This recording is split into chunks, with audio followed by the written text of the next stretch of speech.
सीमांचल में सालों से चली आ रही गुंडा बैंक पर नकेल कसने की कार्रवाई तेज कर दी गई है। गुंडा बैंक से जुड़े 500 से अधिक लोगों की पहचान कर ली गई है। इसकी सूची तैयार कर आगे की कार्रवाई शुरू कर दी गई है। इस बात की जानकारी एडीजी आधुनिकीकरण कमल किशोर ने दी है।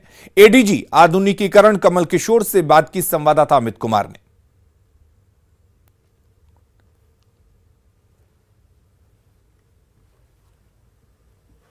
गुंडा बैंक पे अब नकेल कसेगी और यह कमान जो है वो खुद एडीजी संभाल रहे हैं। कमल किशोर जी हैं, हमारे साथ मौजूद हैं।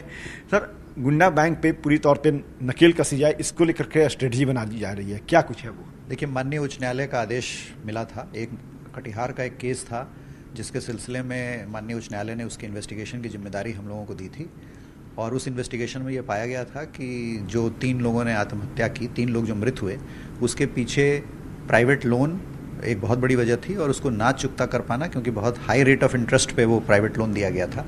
उसी के आलोक में माननीय उच्च न्यायालय ने ये निर्देश दिया कि इस प्रकार के जितने भी प्राइवेट लोन देने वाले व्यक्ति हैं जो बहुत हाई इंटरेस्ट रेट लोगों से वापस लेते हैं और नहीं उसको चुकता कर पाने में उनके ज़मीन इत्यादि को वो अपने नाम रजिस्ट्री करा लेते हैं, तो उसी के लिए SIT बनी और उसी पे हम लोग जांच कर रहे हैं। तो हम लोगों ने प्रारंभिक जांच किया उसमें से और 2 रिपोर्टें सील्ड एनवेलप में माननीय उच्च न्यायालय को समर्पित कर दी है।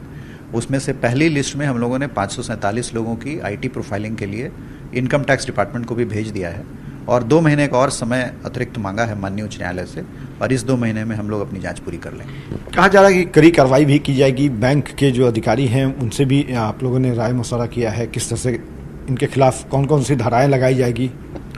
जो हम लोग प्रारंभिक वेरिफिकेशन कर रहे हैं और IT डिपार्टमेंट को भेज रहे हैं, उसमें IT प्रोफाइलिंग के बाद अगर इनकम टैक्स एक्ट में कोई कार्रवाई होगी वो इनकम टैक्स डिपार्टमेंट करेगा और उसके बाद उसमें कोई क्रिमिनल लायबिलिटी बनेगी तो वो पुलिस कार्रवाई करेगी। बहरहाल देखना होगा कि आगे इस मामले में और किस तरह की कार्रवाई सामने देखने को मिलेगी। कैमरा पर्सन अजय दुबे के साथ अमित कुमार, न्यूज़ 18 पटना। और खबरें लगातार जारी है, आप बने रहिए न्यूज़ 18 बिहार झारखंड के साथ।